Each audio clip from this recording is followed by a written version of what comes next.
हो बेटी, खड़ी हो जाओ, सुबह के 4 बज गए हैं। नहीं माँ, मुझे अभी नहीं उठना, बहुत जोरों से नींद आ रही है। सारी रात तो गर्मी में पसीने बहा कर ही निकाल दी। सुबह के समय ही थोड़ा सा ठंडा मौसम होता है। अगर तुम नहीं उठोगी तो हम भूखे पेट ही चले जाएंगे अपने काम पर। उर्मिला इतना कहकर कुएं से पानी निकालने पहुंच जाती है। उसकी बात सुनकर गौरी अपनी नींद से जागती है। काश कि ऐसा होता कि जब मैं मन करता तब उठती, लेकिन माँ मुझे रोजाना सुबह उठा देती हैं। गौरी इतना कहकर उठ जाती और अपनी माँ के निकाले हुए पानी से वह पहले पूरे घर की साफ सफाई करती और उसके बाद लकड़ियां इकट्ठी करके चूल्हा जलाती है। एक तो अब सारा दिन गर्मी में मरना ही पड़ेगा, ऊपर से सुबह जब ठंडा ठंडा मौसम होता है तो माँ और पिताजी के लिए मुझे खाना बनाना पड़ता है। गौरी चूल्हे पर खाना बनाते हुए अपने आप से ये कह रही थी। गौरी बड़ी तो हो गई थी, लेकिन उसे अभी तक खाना बनाना ठीक से आता नहीं था। आज फिर चूल्हे पर रोटियां जल गई। माँ ने देखा तो मुझे बहुत डांटेंगी, ऊपर साफ साफ रोटियां धर देती हूँ।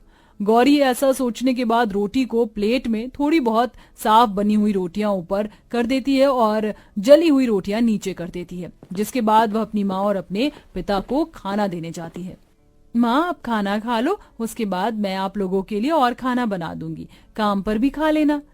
गौरी की बात सुनकर थोड़ी थोड़ी सब्जी लेकर उर्मिला और राजेंद्र दोनों खाना खाने लगते हैं। उस समय तो उर्मिला रोटियां देखकर कुछ नहीं कहती। जब वह खाना खा लेते हैं तो गौरी उनके लिए एक टिफिन में खाना बांध देती है। ये लो माँ, पिताजी, मैंने आपके लिए टिफिन बांधा है। इतना कहकर गौरी अपने माता पिता को टिफिन दे देती है, जिसके बाद उर्मिला और राजेंद्र दोनों अपने काम पर पहुंच जाते हैं। वो बेचारे बहुत गरीब थे और दिहाड़ी मजदूरी करके अपने घर का गुजारा करते थे। दोपहर में सभी मजदूर लोग काम करने के बाद एक साथ बैठते हैं और अपना अपना खाना खोलकर खाना शुरू करते हैं। देखो उर्मिला, वहां पर सभी लोग अपना अपना खाना खाना शुरू कर चुके हैं। चलो हम भी अपना खाना खा लेते हैं। हाँ जी, आपने सही कहा, मुझे भी भूख लगी है। उर्मिला और राजेंद्र दोनों हाथ मुंह धोकर सभी मजदूरों के पास जाते हैं और अपना टिफिन खोलकर खाना निकालते हैं। जैसे ही उर्मिला रोटियां निकालती है, वह काले कोयले की तरह जली हुई रोटियां देखकर हैरान हो जाती है। कितनी बार समझाया है, लेकिन इस लड़की को समझ ही नहीं आता। अरे और कितना सिखाऊं इसे रोटी बनाना, हर रोज रोटी जला देती है। सुबह सुबह इसे कुछ ना कहूं तो जली हुई रोटियां टिफिन में पैक कर देती है। अरे कोई बात नहीं, ये सब तो चलता ही रहता है। एक ना एक दिन बेचारी गौरी सीख जाएगी रोटी बनाना। जो है उसे खा लो। ये काले कोयले जैसी रोटियां मैं तो नहीं खा सकती हूँ, अगर तुम खाना चाहते हो तो खा लो। वहां पर मजदूर औरतें उर्मिला की रोटियां देखकर उसके ऊपर हंसने लगती हैं। ये देख उर्मिला, मेरी बेटी अभी मात्र 16 साल की है और उसके हाथों की गोल गोल बनी रोटियां, अरे बहुत अच्छी रोटी बनाती है। इतनी छोटी से है और अभी से इतनी समझदार हो गई है। अब क्या बताऊं तुम्हें, मेरी बेटी तो पूरी 22 साल की हो गई है। अरे शादी के लायक उम्र हो गई है, लेकिन उसे खाना बनाना बिल्कुल भी नहीं आता। आज तो मैं अपनी बेटी की अच्छे से खबर लूंगी। अरे इस गर्मी में हम कितनी मेहनत करते हैं, उसे सोचना चाहिए, लेकिन वो है कि जरा भी नहीं सोचती। उर्मिला बहुत गुस्से में होती है। वह दोपहर में बिना कुछ खाए ही वापस काम में लग जाती है। जिसके बाद जब वो घर पहुंचती है तो अपनी बेटी गौरी को चूल्हे पर रोटी बनाते हुए देखती है। हाँ हाँ, बना रोटी बना, आज मैं तेरे सर पर ही खड़ी होकर देखती हूँ कि तू रोटी कैसे जलाती है। जहाँ तू रोटी जलाएगी वहीं रोटी जलाने पर एक डंडी मैं तेरे इन हाथों पर ही मारूंगी। अपनी माँ का इस तरह का बर्ताव करते हुए देख गौरी अचानक से हैरान हो जाती है और वह चुपचाप रोटी बनाते हुए अपने मन में कहती है, ये भगवान, लगता है आज तो माँ बहुत ज्यादा गुस्से में है, कहीं मुझे मारे ना। आज तो रोटी ध्यान से बनानी पड़ेगी। जैसे तैसे करके गौरी रोटी जलाना तो बंद कर देती है, लेकिन अब उसकी रोटियां आड़ी टेढ़ी बनने लगती हैं। ये देखते ही उर्मिला एक डंडी उठाकर गौरी के हाथों पर मारती है। 22 साल की बुढ़िया हो गई है और अभी तक रोटी ठीक से नहीं बनती। अरे तेरी शादी करेंगे तो वहां तो तू हमारा नाम ही डुबा देगी। आज जब तक तेरी रोटी बिल्कुल गोल और बिना जली हुई नहीं बन जाती, तब तक मैं इसी तरह तुझे मारती रहूंगी। उर्मिला डंडी लेकर गौरी के पास ही बैठ जाती है। जब भी वह जली हुई रोटी या फिर आड़ी टेढ़ी रोटी बनाती तो उर्मिला उसे मारना पीटना शुरू कर देती। ये देखकर राजेंद्र उर्मिला को जैसे तैसे करके घर के अंदर लेकर आता है। आपको दिक्कत क्या है, क्यों आप मुझे यहाँ लेकर आए हो? अरे अगर मैं उसे खाना बनाना नहीं सिखाऊंगी तो कौन बनाना सिखाएगा? अरे उसकी जली हुई रोटियों की वजह से सभी लोग हम पर हंसते हैं कि हमारी बेटी को कुछ भी नहीं आता। देखा ना आपने, रोजाना टिफिन में जली हुई आड़ी टेढ़ी रोटियां आती हैं। अरे भाग्यवान, तुम भी कैसी बातें करती हो। एक ना एक दिन वो जरूर सीख जाएगी। कम से कम उसके ऊपर इतना अत्याचार तो मत करो। राजेंद्र जैसे तैसे करके उर्मिला का गुस्सा शांत करता है। देखते ही देखते जब गौरी सारा खाना बना लेती है तो वह रोते हुए खाना परोसकर अपने माता पिता को देती है। माँ, मुझे माफ कर दो, अगली बारी से मैं कोशिश करूंगी कि और अच्छी रोटी बनाऊं। गौरी को रोता हुआ देख उर्मिला उससे कुछ नहीं कहती। उस रात भी उर्मिला खाना नहीं खाती। ऊपर से गर्मी में उर्मिला को नींद भी नहीं आ रही होती। हे भगवान, तू मेरे साथ ये कैसा खेल खेल रहा है। एक बेटी दी तूने, वो भी किसी काम की नहीं, बिल्कुल नकारा निकम्मी। कहीं की 2 रोटी भी गोल और साफ नहीं बना सकती। रोजाना टिफिन में इस तरह खाना जाता है कि बस बेइज्जती ही होती है। काश कि तुम मुझे बेटी ही ना देते तो अच्छा रहता। उर्मिला ऐसा सोचकर सो जाती है। अगले दिन जब सवेरा होता है तो उर्मिला 4 बजे उठकर खुद ही अपने पति और अपने लिए खाना बनाकर ले जाती है। रात की सारी रोटी ऐसे ही बची हुई रखी रह जाती है। उर्मिला और राजेंद्र के जाने के बाद जब गौरी नींद से उठती है तो सुबह के 7 बजे होते हैं।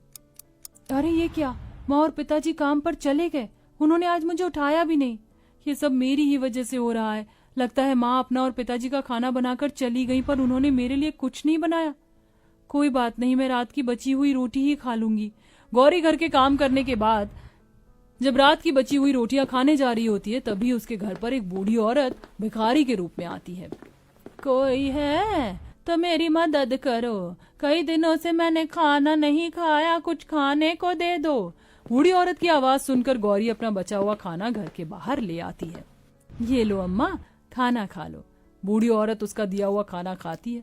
वह गौरी की शक्ल देखकर उससे कहती है, क्या हुआ, तुम बड़ी परेशान नजर आ रही हो। कोई परेशानी है तो मुझे बता सकती हो। नहीं, कोई परेशानी नहीं है अम्मा। मुझे बताओगी तो तुम्हें तुम्हारी परेशानी का समाधान मिल जाएगा। गौरी रोते हुए बूढ़ी औरत से कहती है, अम्मा आपको पता है मैं रोजाना अच्छा खाना बनाने की कोशिश करती हूँ। कभी सब्जी जल जाती है, कभी रोटी जलकर आड़ी टेढ़ी हो जाती है। इसी के चलते मेरी माँ मुझसे बहुत गुस्सा होती है और 2 दिन से उन्होंने खाना भी नहीं खाया। आज मेरी माँ खुद ही अपना टिफिन बनाकर ले गई।